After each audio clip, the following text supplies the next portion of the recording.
Wyatt's hat barely shielded his eyes from the wind as he pushed his way through the gathering crowd at the station. The whistle of the incoming train tore through the cold mountain air, and somewhere beneath that sound was a question he had no answer for. A woman stepped off the train, carrying a small leather case, her eyes searching the platform until they landed on him.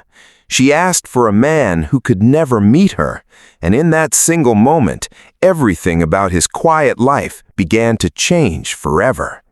If this story touches you, I hope you'll stay with it until the very end. 3 days after laying his father to rest, Caleb Whitfield sat across from an old lawyer's desk in the small town of Larkspur Hollow, Wyoming Territory. Outside, the first heavy snow of the season blanketed the streets in silence. Caleb barely noticed the cold. His eyes were locked on a single paper resting in front of him.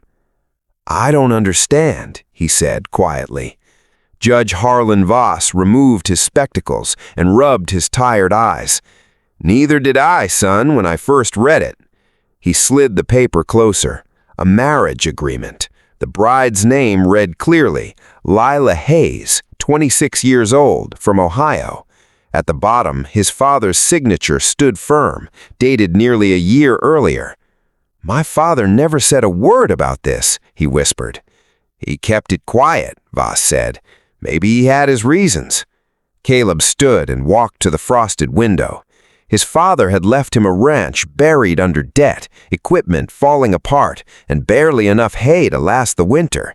That alone felt like more than one man could carry. Now there was a stranger crossing half the country, believing she was about to become his father's wife. "When does she arrive?" he asked. The telegram checked on his desk. "Tonight." Caleb closed his eyes. Tonight. Not next week. Not after he had time to prepare. Tonight. By late afternoon, he rode toward the train station through blowing snow, his horse pushing forward against the wind. The platform came into view just before sunset. A handful of townsfolk gathered beneath the wooden overhang. Then came the long, mournful whistle of the approaching train, and steam rolled out into the freezing air as it slowed to a stop. Passengers stepped down one by one, families embraced, strangers collected their bags. Then Caleb saw her, a young woman with a small, worn suitcase, a wool coat pulled tight against the cold, eyes scanning the crowd with quiet determination. When her gaze landed on him, she walked straight over without hesitation. "Mr. Whitfield?" she asked, her voice steady despite the cold. Caleb swallowed hard. "No," he said, "I'm Caleb Whitfield. My father was Thomas Whitfield." A small line formed between her brows. "Then where is he?" The wind howled between the buildings as if giving him a moment to find the right words. "He passed 3 days ago," Caleb said finally. "Heart failure." Lila didn't cry, she didn't gasp, she simply tightened her grip on the handle of her suitcase and looked toward the distant mountains, as if searching for an answer the sky might give her. "I'm sorry," Caleb said. "So am I," she replied softly. That evening, in the judge's office, the full truth came out. A struggling ranch, an enormous bank loan, and a marriage contract that, without a groom, left everything uncertain. Lila read every document herself, slowly, carefully, her tired eyes scanning each line twice. "I need time to think," she finally said. "That's fair," Caleb answered. They rode out to Larkspur Creek Ranch beneath a sky thick with falling snow. An older ranch hand named Otis met them at the door, took one look at the unfamiliar woman beside Caleb, and wisely asked nothing. Inside, Caleb showed Lila to a small spare room, a bed, a wash basin, a single window frosted with ice. "Thank you," she said, and for the first time, her voice carried real warmth. Later that night, as Caleb sat alone with a cooling cup of coffee, a sharp crack split the silence outside. Otis jumped from his chair. Caleb rushed to the door and stepped into the freezing night to find the ranch sign swinging crookedly from a fresh bullet hole. Whoever had fired the shot was already gone, swallowed by the dark. Behind him, the door opened. Leela stood wrapped in a blanket, snowflakes catching in her hair. She looked at the damaged sign, then at Caleb. Neither spoke, but both understood the same unspoken truth. Trouble had been waiting at this ranch long before she ever arrived. Morning came pale and cold. Leela woke before sunrise and found herself drawn to the ledgers scattered across the kitchen table. The deeper she read, the worse the picture became. Unpaid invoices, overdue notices, debts stacked upon debts. When Caleb walked in, she held up a page. "You owe your feed supplier." "I know." "You owe your ranch hands." That one made him pause. "The cattle market collapsed last spring," he admitted quietly. Leela studied him a moment, then closed the ledger. "Then we'll need better records." The word "we" slipped out before she realized it. Their eyes met for a brief second before she looked away, and the conversation moved on as though nothing had happened.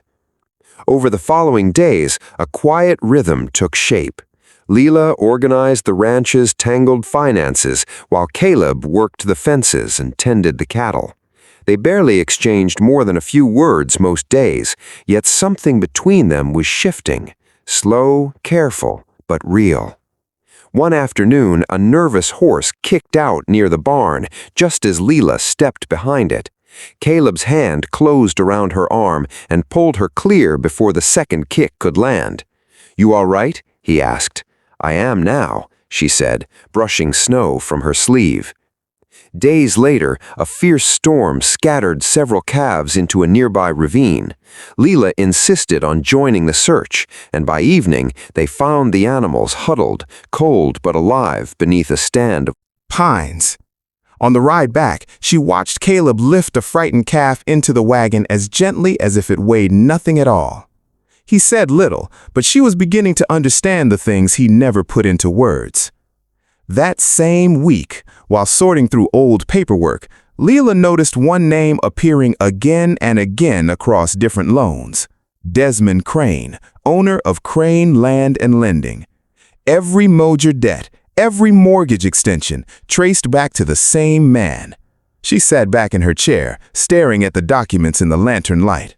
This wasn't simple bad luck. Someone had been positioning himself to take the ranch all along.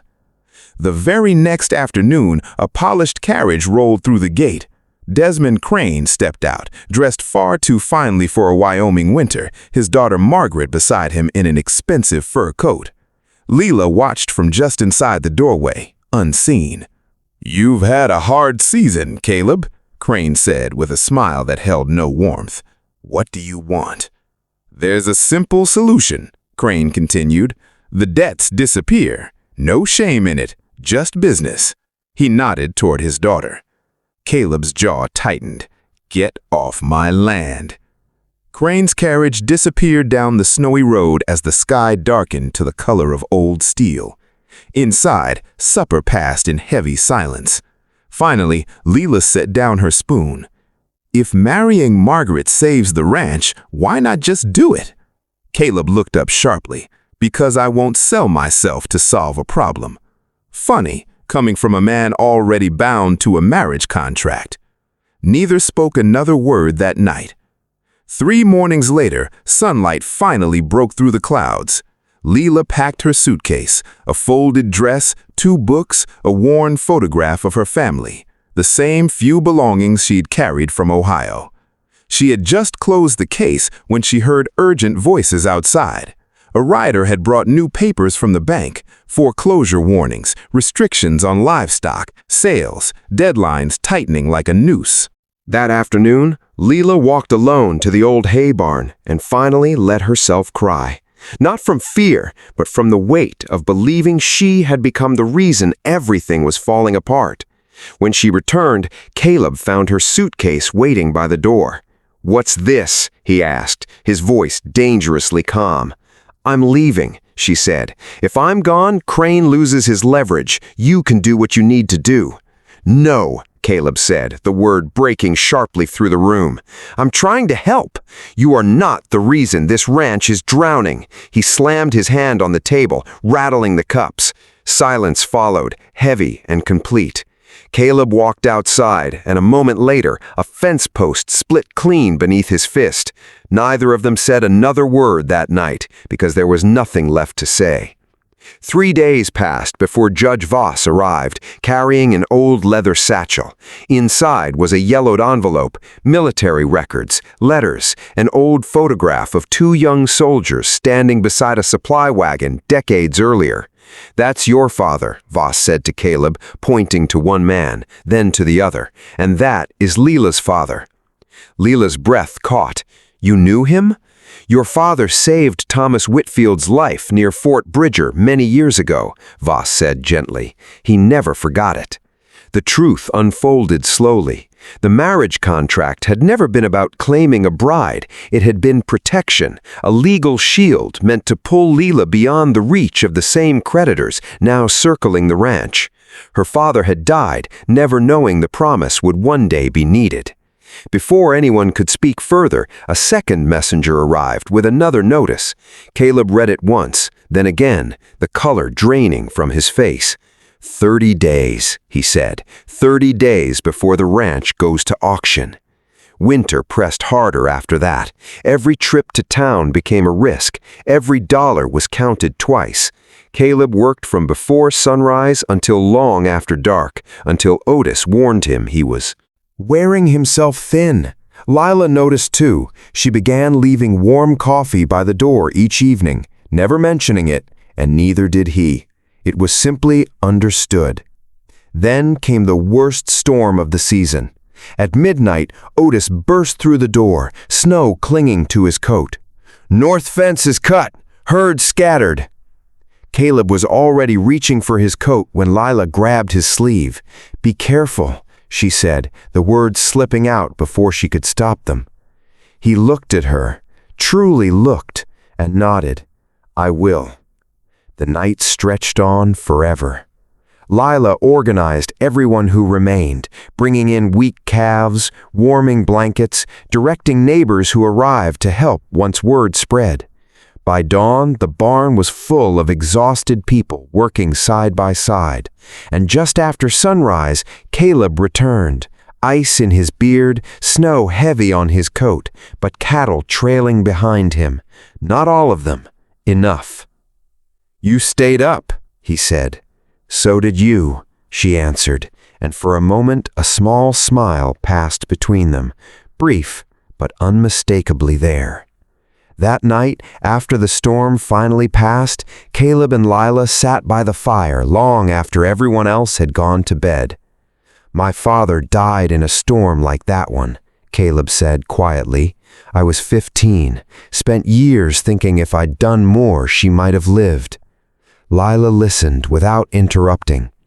"My father used to say guilt is the heaviest suitcase a person can carry," she said softly. "I've carried one of my own for a long time." The fire crackled between them, and for the first time, neither felt like strangers anymore. The next morning, Lila returned to the old mortgage records, sorting through boxes no one had opened in years. A date didn't match, then another. She compared signatures, compared amounts, compared property lines, until a pattern emerged, too clear to ignore. By afternoon, she was riding hard to the south pasture. "I found something," she said, breathless, handing Caleb the papers. "Desmond Crane forged part of the mortgage transfer." Caleb stared at the documents, then at her. If she was right, everything could change. "We can prove it," she said, and for the first time in weeks, something like hope flickered between them. They rode into town before dawn, the documents pressed close in Lila's satchel. The courthouse was already filling by sunrise, ranchers, merchants, neighbors, all drawn by word of what was coming. Crane sat near the front, perfectly composed, his daughter beside him, until his eyes landed on the satchel in Lila's hands. His composure cracked just slightly. The hearing began. The bank representative spoke of overdue payments and foreclosure procedures, as though the outcome were already decided. Then Judge Voss stood. "I request additional evidence be entered into the record." Lila rose, hating the weight of every eye on her, but she stepped forward anyway. One by one, she laid out the documents, mismatched dates, altered signatures, missing pages, explaining each discrepancy calmly, clearly, without raising her voice. The room grew quieter with every detail. Crane interrupted twice before the judge silenced him. Finally, an original mortgage record was placed beside Crane's version. The dates didn't match, neither did the signature. The forgery was undeniable. "This is nonsense," Crane said, though the confidence had drained from his voice. The judge removed his spectacles. "The foreclosure proceedings are suspended immediately. The evidence strongly suggests fraudulent alteration of these agreements. Larkspur Creek Ranch remains under the ownership of Mr. Caleb Whitfield." The room erupted into murmurs, then cheers. Otis lowered his head in quiet relief. Crane stood frozen, his empire cracked, not by force, but by one woman who had paid attention to the details everyone else had ignored. Outside, townspeople gathered around them, shaking Lila's hand, thanking her for what she'd uncovered. She accepted it all with quiet, uncertain smiles, the attention still strange to her. That evening, they rode home beneath a sky glowing gold and pink over the mountains. No deadlines, no threats, no Desmond Prane, just silence and the long road home. 3 days later, Lila packed her suitcase once more, the same one she had carried from Ohio. She folded her father's old Bible into the cloth, placed it inside, and looked around the small room one last time. It looked exactly as it had the day she arrived, as though she had never been there at all. At the station, Caleb handed her an envelope. Inside was a deed, savings, enough to start fresh anywhere she chose. "What is this?" she asked. "A future," he said, "if you want one somewhere else." He paused. "When you stepped off that train, other people had already decided your whole life for you. Not this time. If you want to go, I'll walk you to the platform myself. But nobody decides for you anymore." The conductor called for passengers. Lila looked at the train, then at the ticket in her hand, then back at Caleb. She thought of starting over somewhere unfamiliar. Then she thought of snowy mornings at the ranch, of coffee left quietly by the door, of a stubborn rancher who had never once treated her like property. She stepped onto the train, then stopped. The whistle blew. She turned around and stepped back down. "Aren't you going to ask why?" she said, laughing softly through tears. "No," Caleb said. "Why not?" "Because this time it's your choice." The distance between them closed, not quickly, but naturally, like something finally finding its way home. "I came west because I had nowhere else to go," Lila said, her voice trembling. "But I'm staying because I want to." Caleb took her hand, not to hold her back, but simply because she had chosen to stay. 1 year later, spring sunlight spread warm across the valley. Healthy cattle grazed across green pasture, fresh paint covered the barn, and Lila sat at the window, balancing the ranch's books, while Caleb worked a young horse in the corral outside. Otis rocked quietly on the porch, watching a future he once feared would never come. Their eyes met through the window, and a quiet, certain smile passed between them, the kind that needed no words at all. A woman who arrived with nothing but a single suitcase had saved a ranch. A man who inherited a stranger's promise had found something far greater than he ever expected. Neither had been rescued by fate. They had simply chosen each other again and again until choice became love and love became home. This story reminds us that the people who change our lives often arrive wrapped in hardship, not perfection, and that real strength often looks like quiet patience rather than grand gestures. The deepest healing rarely comes from miracles. It comes from small, steady acts of trust, kept even when walking away would have been easier.